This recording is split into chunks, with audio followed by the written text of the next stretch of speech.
速克达机车的冠状动脉是啥？是皮带。你还在用副厂吗？这一波寒流好像冲着周休日来，上个礼拜冻到剩0度，这个礼拜又是周休日，又再冻到0度。台湾就像个冻番薯一样，老年人或是有心血管疾病的人，特别要注意冠状动脉的疾病。机车的心脏是引擎，那连接心脏的冠状动脉就是皮带。皮带重要吗？当你高速失去动力时，这样你就知道皮带的重要性了。高速失去动力，通常就是无预警的熄火。无预警的熄火就有2方面，机械性的产生。第一就是油门线断裂，第二就是皮带的断裂。这个时候，如果你是加速前进中，那这样子你只是缓慢的停下来。但是你如果想超车呢，超公车或是超卡车，在超车的同时，你还要闪避旁车或是对向来车，这时候失去动力的话，将是一件非常危险的事情。因为速克达机车不像挡车，挡车还可以应用观察链条的松紧度来了解链条是否有发生故障或是疲乏。速克达机车的皮带包覆在传动箱里面，你根本无法查看，所以你就必须依靠定期的更换来解决皮带的问题。这几天的新闻已经透露出副厂或是一些仿冒的皮带伪装正常皮带在市面上流通，造成机车骑士相当大的危险。所以说代购皮带上，大家一定要注意选购品质良好的正常品，在安全的维修时程上去定期的更换。一般来讲，建议如果是新车满5年之后，第6年需要验车，如果你的公里数还没达到3万的话，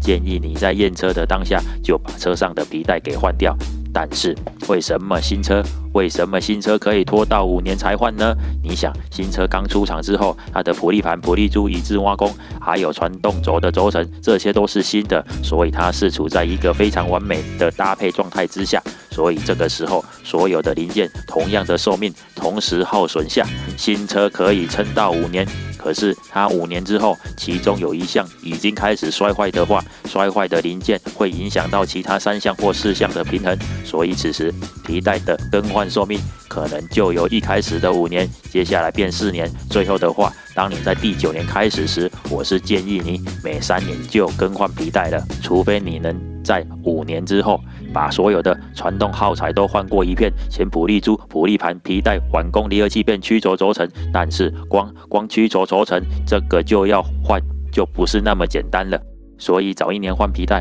不是省超级多钱吗？如果你的骑乘的公里数是1年超过15000，接近2万公里，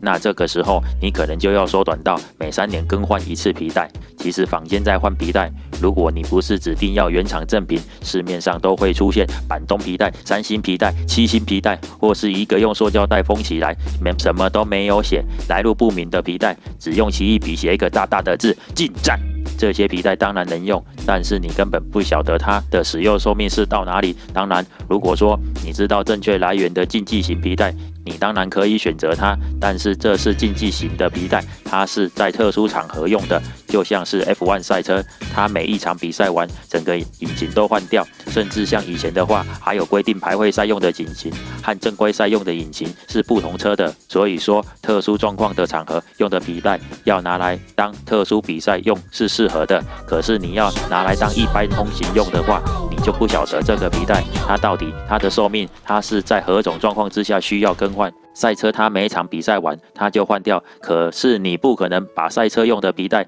在家通勤1个月或是1个礼拜你就把它换掉。所以说，当你要把它用到断掉才换掉时，这时候你的骑乘风险就会产生了。其实一条正常的皮带跟一些坊间副厂的皮带价格顶多也是差1倍而已，可是这1倍的价格顶多就是让你多个300至400元，其实费用上并不会很多。你看我们在骑车，有时候吃饱太闲都会加92跑去加98，甚至于说原厂机油1罐300至400元，我们就会吃饱太闲跑去加600到800元的顶级机油。这些都是多花的钱，其实对机车的使用或是保养上并不会产生多大的效益，但是我们还是花得傻乎乎，好傻好天真。可是今天如果说要你换一条正常的皮带多个300至400元，你可能就会觉得好像这个钱不值得花。其实你想一下，正常的皮带可以确定你不管骑新车到更换的5年或是4年或是3年，这段时间你都不用担心。如果假设多了3年的使用寿命，